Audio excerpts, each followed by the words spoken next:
Okay, here we go. Sorry about that. I got a little funny note at the beginning of our meeting. Hello, and welcome to this live online meeting of the Lockwood Interchange Reconstruction Project in Billings. Thank you for joining us. I'm Lisa Gray, the Public Involvement Lead for HDR. During this meeting, members of the Montana Department of Transportation and HDR project team will share project details and respond to your questions. We believe this open house and question answer session will allow us to engage with you, gather your comments and issues, and provide the project team with information to design a better project. MDT is using online meetings to engage with the public rather than in-person meetings due to community health and safety concerns during the COVID-19 pandemic. We do look forward to meeting in person again soon. A question and answer session will be held immediately following the presentation. Feel free to write your questions now or at any time during the presentation, and we will answer after the PowerPoint presentation concludes. In order to participate in the question and answer session, locate the QA button on the bottom of your screen. Click the button, which is highlighted in green on the PowerPoint slide, and remember to hit send after you type your question. As a reminder, this session is being recorded, and a copy of this meeting and the presentation will be posted on the project's webpage early next week. The project team consists of consultants working collaboratively with the department. Our team members are going to introduce themselves. Rod, you're up first. Well, good afternoon. My name is Rod Nelson. I'm the Billings District Administrator for the Montana Department of Transportation. And hi, my name is Mike Taylor. I'm the Billings District Pre-Construction Engineer for MDT.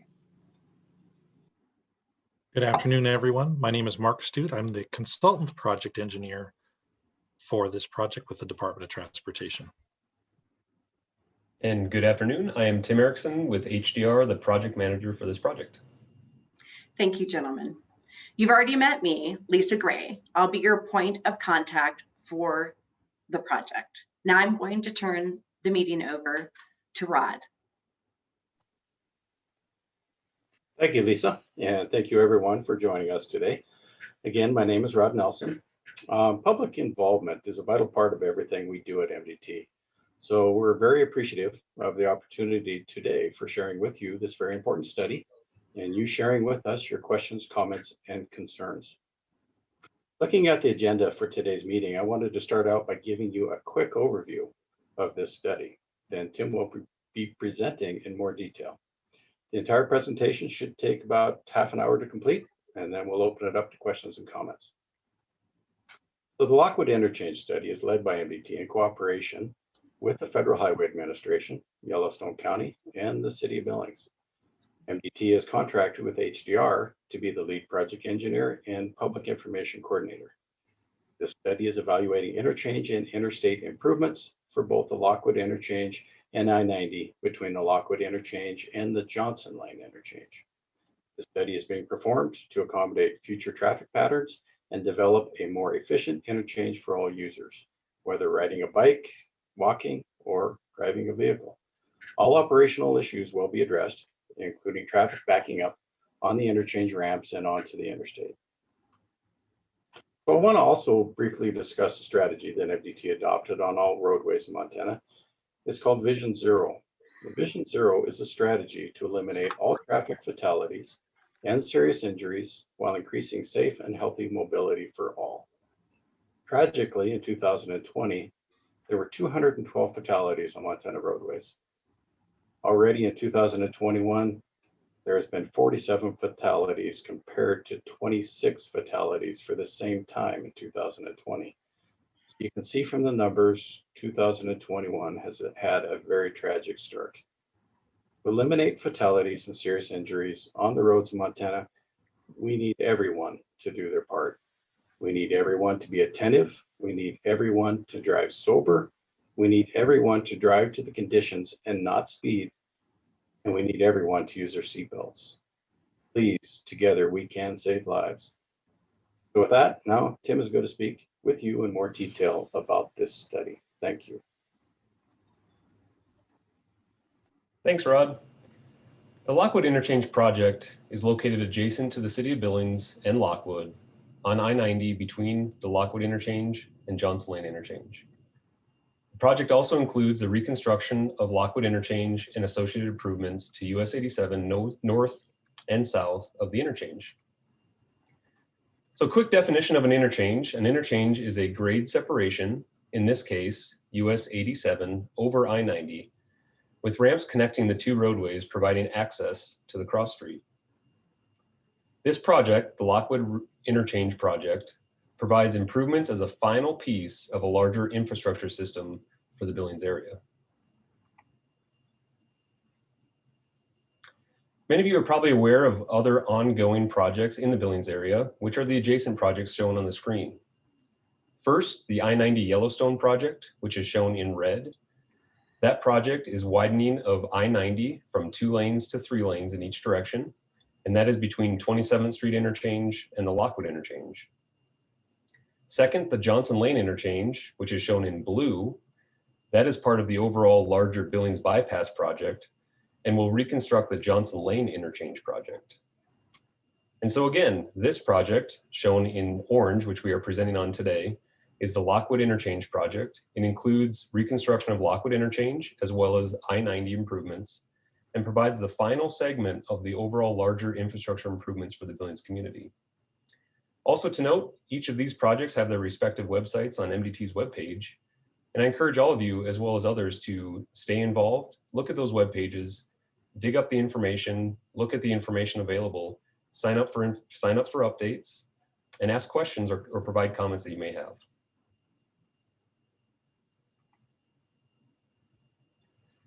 The existing physical characteristics of this project, looking at first the Lockwood Interchange. The interchange is considered a diamond interchange. So as you can see on the image on the screen, a diamond interchange is an interchange that has a single ramp in each quadrant of the interchange that connects diagonally between I-90 and US 87. US 87 within the project limits has 2 existing travel lanes in each direction. And likewise, I-90 through the project limits also has 2 existing travel lanes in each direction. An existing sidewalk does exist along the east side of US 87 to the north of the interchange, and no existing pedestrian facilities exist south of the interchange within the project limits. In summary, this project includes the widening of I-90 to 3 lanes in each direction, again between the Lockwood Interchange and the Johnson Lane interchanges. This project also includes the reconstruction of Lockwood Interchange to improve traffic operations, safety, and capacity. And this project includes bike ped improvements that are included along US 87, providing access through the interchange between Lockwood and Billings. The improvements and modifications to I-90 include the 3rd lane, which has been mentioned. This is considered an auxiliary lane between the 2 interchanges. An auxiliary lane is a travel lane that is added between on-ramps of one interchange and the off-ramp of the next interchange.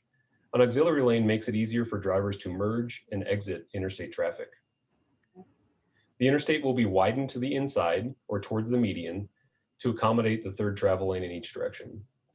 This eliminates right-of-way needs for the improvements along I-90, as well as avoids impacts to irrigation and drainage crossings. A concrete barrier will be installed in the median, which provides positive protection between the 2 opposing directions of travel. As part of the preliminary analysis of this study, the design team has performed an alternative analysis for the Lockwood Interchange itself. Again, an interchange is a grade separated crossing that includes adjacent ramps and connections to provide access to and from the cross street. We looked at several interchange alternatives as part of the development of the preliminary design. First, we looked at a diamond interchange. So that is a very similar layout to the existing, but with improvements such as signalized intersections, additional lanes, and a larger bridge for future demand. We also looked at a diverging diamond interchange, or DDI.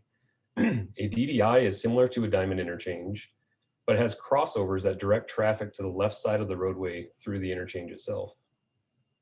We also looked at a single point urban interchange, or a SPUI.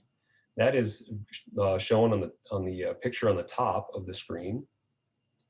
That is also similar to the King Avenue interchange in Billings.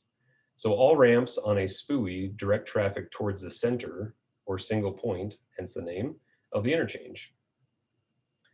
And finally, we looked at a alternative for a roundabout interchange, which is the graphic shown on the bottom of the screen. Recent examples of a roundabout interchange are in Miles City, as well as rocker interchanges throughout Montana.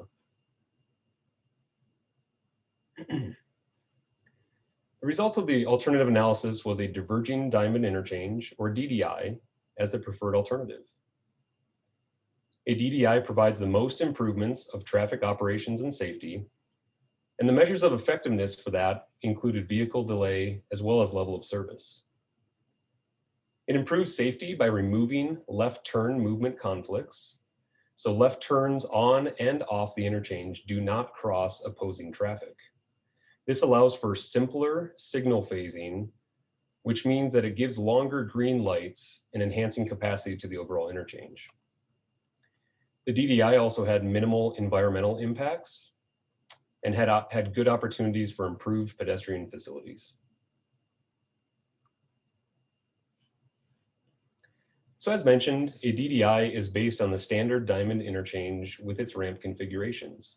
The main difference is a crossover to direct traffic to the left side of the road through the interchange. Curbing, signing, and other channelization allows those crossovers to happen intuitively and channelize vehicles to the left side. In fact, the Federal Highways, FHWA, has had studies that have noted a DDI is more intuitive than a standard diamond interchange alternative. Also with the DDI and moving traffic off to the left-hand side of the interchange itself, merges and turning movements yield to a single direction of travel due to the crossovers, instead of trying to cross two alternative directions of travel. Overall, this reduces delay and increases interchange capacity. In fact, the current conditions of the Lockwood Interchange directly point to the benefits of a DDI. This being high volume, and especially high volume of truck traffic that are making left-hand turns on or off the interchange.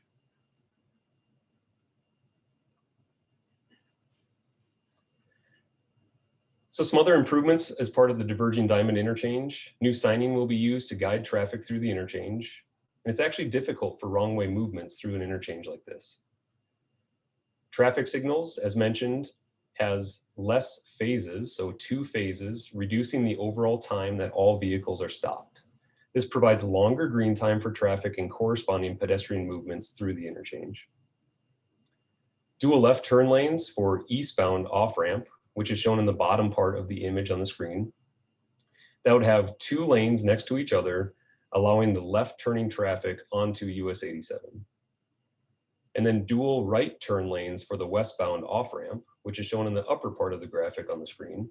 And that is 2 lanes next to each other for traffic that is westbound on I-90, exiting at this interchange and wanting to turn right to head towards the metro or downtown. And as Rod mentioned, this option eliminates traffic queuing or traffic being backed up onto I-90, especially for eastbound traffic and during events such as events at the metro and others in the area. Additional improvements for the interchange include reconstruction of US 87 from south of Coburn Road through the north frontage road. Again, the reconfiguration of an interchange to a DDI. This also will have a reconstruction of the existing bridge over I-90, as well as improve and extend pedestrian facilities through the Lockwood Interchange. Specifically, the pedestrian and bicycle accommodations planned for this project include a 10-foot wide shared use pedestrian facility through the interchange. You may be able to see that on the graphic on the screen. This is actually accommodated through the center of the interchange. By having a pedestrian facility accommodated on the center of the interchange, it reduces overall conflicts between pedestrians and vehicles, especially with those free flow turning movements. The project also has a 10-foot wide shared use pedestrian facility extending to Coburn Road and North Frontage Road. This provides an opportunity to connect a future path to Metro Park, as well as future bike ped connections in Lockwood. Of note, the 10-foot wide multi-use path that's on the bridge is separated by barriers, which provides positive protection between non-motorized users and the vehicular traffic.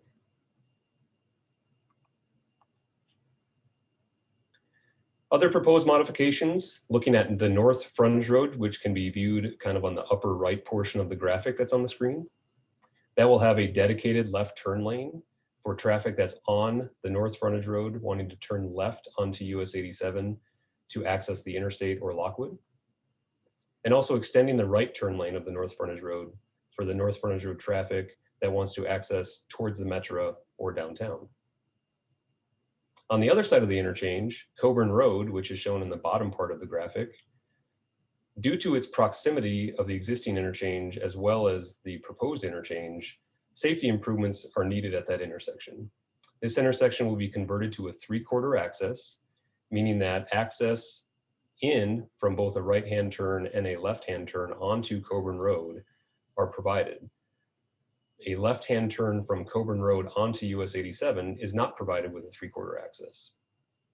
The design team is currently looking at options and coordinating with the county and other stakeholders to work through what could that look like to make sure that that access from Coburn Road can get onto US 87.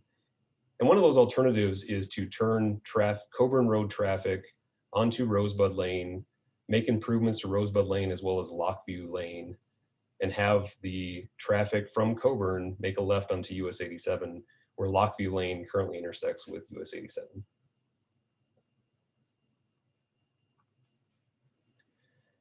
Right-of-way acquisition is required mainly due to ramp widening and modifications. As mentioned, I-90 improvements itself will not require right-of-way acquisition due to the widening to the inside, but the ramp modifications will require some right-of-way. The right-of-way acquisitions will be partial acquisitions and not full acquisitions or relocations. Also, some improvements along US 87 may require additional right-of-way. And the design team is looking at retaining walls or other opportunities to reduce the overall amount of right-of-way required. The proposed right-of-way will be refined as design progresses. And our team will be reaching out to potentially impacted landowners and having conversations about those potential impacts and options that might exist with that.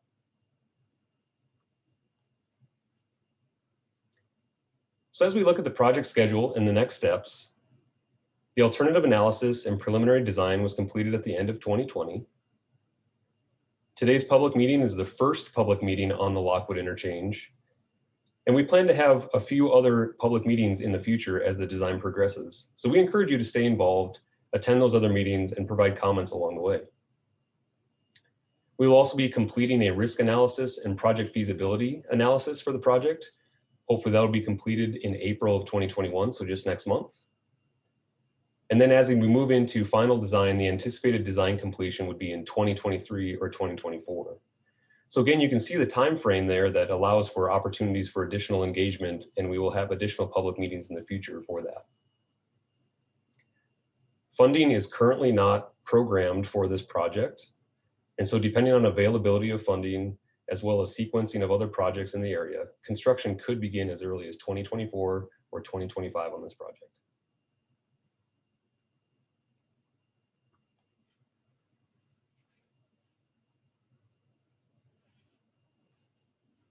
Lisa, you're muted. Okay, every time I get it once. Thank you, Tim, very much. And a big thank you to all of our presenters, especially Tim, who's pulling double duty today because one of our presenters woke up quite sick this morning. As previously mentioned, MDT will use public input from this online meeting as the project moves forward and will continue to work closely with the community and other stakeholders. We hope you will stay involved with us. Now we'd like to open the meeting to questions. Remember, in order to participate in the question and answer session, please locate the QA button on the bottom of your screen. Type in the question and click the blue send button. Oh, wonderful. Thank you, Chris or Christopher. The first question is, will MDT be using X-light guardrails in this project. There are safety concerns in other parts of the country regarding impalement. And we'll go to Tim with this question. Yeah, so with this project, the guardrail that will be used is the standard W beam that's very similar and common use throughout Montana along the highways.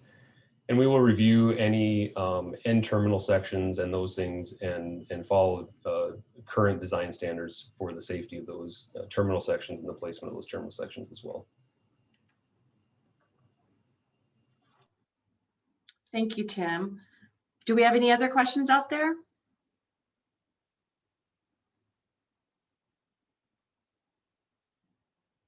Okay, I think we'll give it 2 minutes in case folks find they have questions. So that we can go ahead and wrap up the meeting if there are not other questions. I wonder, Rod Nelson, would you like to say some final words? Yeah, thank you, Lisa. I guess I just wanted to thank everybody for joining us today. We really do love to hear your thoughts, your comments, your questions. This is the stuff that I think can really help everybody, including the community, have the most successful project that we can. So thank you for joining us. Thank you, Rod, very much. And we do have a comment. Thank you for providing bike ped. We appreciate that comment. And how do cars from the corner gas station re-enter eastbound lanes? Tim, we'll give you that one. Sure. So there's two different gas stations. The gas station on the north side of the interchange, that access will stay at the signalized intersection, providing that access onto US 87. The other gas station on the south side of the interchange, that is along with that access talked about with Coburn Road, that access in order to go back onto US 87 due to its proximity to the interchange, making that left-hand turn and improving the safety, that traffic needs to get rerouted. And again, we're looking at different alternatives and coordinating with the county and other stakeholders with that. And so looking at right now, one of those options being that traffic from that gas station would go on to Rosebud Lane, which is just adjacent to the backside of the gas station, to Lockview Lane, which both of those would require some improvements as well to become more of an urban roadway, and then make the left-hand turn onto US 87 at that point. And Chris, if you need extra information, just let us know in the comments. The next question is, with proposed improvements to US 87 at Metra, will bike ped be extended to the new interchange? And we'll go ahead and go with Tim. You can start us out on that one. Sure. And then if Rod, if you have anything you want to add to that. So the Expo and First project, which is another project that MDT is working on, to my knowledge, that does include a multi-use path up to the existing bridge across the Yellowstone River on US 87. And then this project has the path currently defined due to project limits and funding associated with those project limits from the north frontage road through the interchange. So there's a gap there, and MDT has been looking at options or how that might work out in order to be able to provide a future connection with that. And that's through coordination with the city and others, both from a construction cost as well as a maintenance and other future needs for those facilities. Okay, that sounds perfect. Thank you very much. Okay, and another question. I'd like to know more about how this will protect bicyclists from motorists entering the intersection when they are moving as vehicles. Tim, would you like to take that one?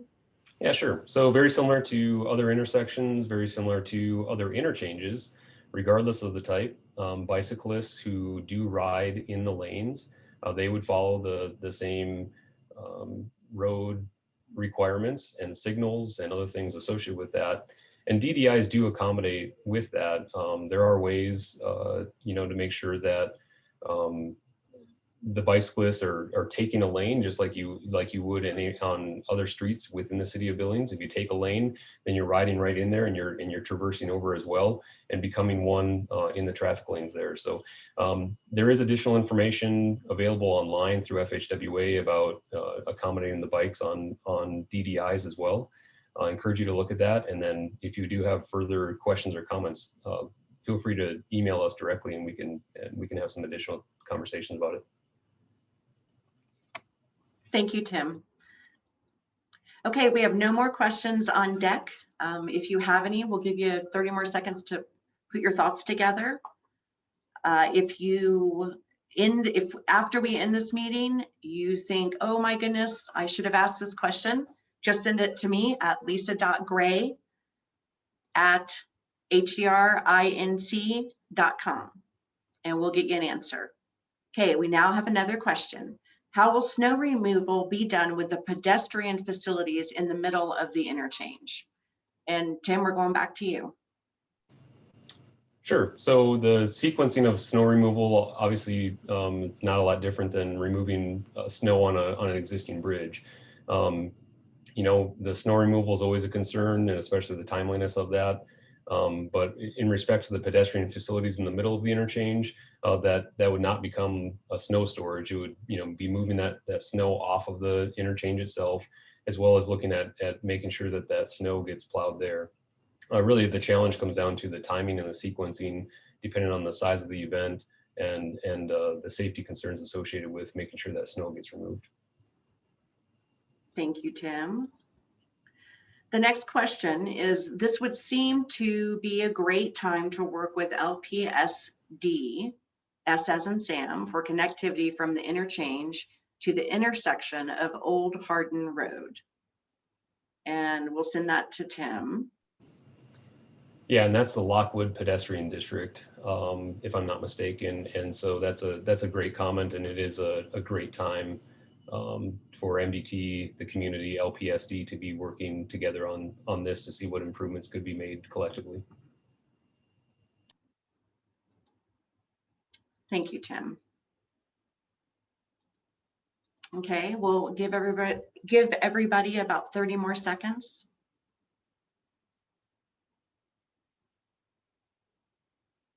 Again, if you have questions, feel free to go to our website and let us know what you're thinking about the project, or you can send them directly to me if you have questions or comments, or want to know what we're doing next. Okay, nothing's come up, so I think we're good to go. On behalf of the team, I'd like to thank you one last time for joining us.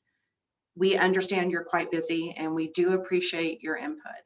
Have a great Thursday evening and we'll see you next time. Thanks, folks.